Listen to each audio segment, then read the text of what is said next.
Century 21 et ses 915 agences immobilières au service de vos projets partout en France présentent Sud Radio Conseil de famille. C'est l'heure de retrouver Conseil de famille. Bonsoir Stéphane Moller. Bonsoir Philippe Rossi. Stéphane, vous êtes associé au sein du cabinet VIA et nous nous retrouvons ce soir et comme chaque soir pour parler finances, immobilier, droit de la famille, bref, pour parler de gestion de patrimoine. Je suis toujours un peu surpris par le nombre de personnes qui nous écoutent et nous podcastent depuis l'étranger. Merci à vous. Stéphane, il y a quelques semaines, nous listions les réflexes à avoir avant de partir vivre à l'étranger et depuis, nous avons reçu des questions sur l'organisation patrimoniale qu'il convient d'organiser quand on s'expatrie. Oui. Voyons ce soir ce qui se passe une fois sur place. Généralement, quand on part s'installer à l'étranger, on bénéficie sur place d'un revenu plus important. Seulement, attention, les postes de charge augmentent. Il convient donc de s'imposer une meilleure rigueur dans la gestion de son budget.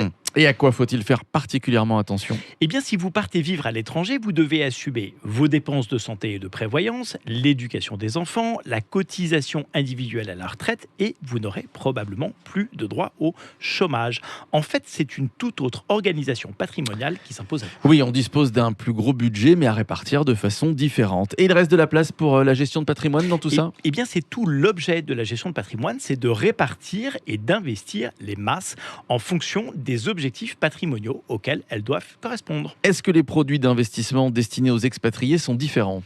Eh bien, ce ne sont pas les produits qui sont différents, Philippe, mais les critères d'investissement. Prenons l'exemple d'un investissement immobilier. En quoi la façon d'acquérir de l'immobilier quand on est à l'étranger est-elle différente ? Alors, il y a des points d'attention différents. Quand on est à l'étranger, on va probablement préférer des investissements packagés, c'est-à-dire des investissements qui permettent de ne pas avoir à gérer soi-même les locataires, par exemple. Privilégier la location meublée, les résidences de services dont on a beaucoup parlé, sont des bons exemples d'investissements pour les non-résidents. Un autre point d'attention pour les non-résidents ? Eh bien, les conditions de financement. En fait, les banques qui financent les Français de l'étranger ont toutes à peu près les mêmes critères. Elles vont demander des apports beaucoup plus conséquents, environ 25% du montant global du projet. Stéphane, un dernier exemple ? Oui, les contrats d'assurance vie que l'on utilise pour les non-résidents sont aussi de nature un peu différente.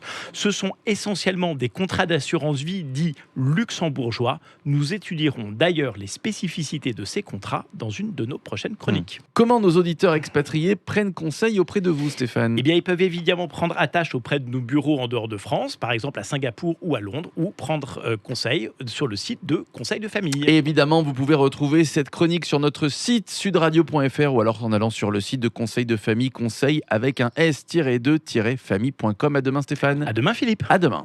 C'était Sud Radio Conseil de famille. avec Century 21 et ses 915 agences immobilières au service de vos projets partout en France.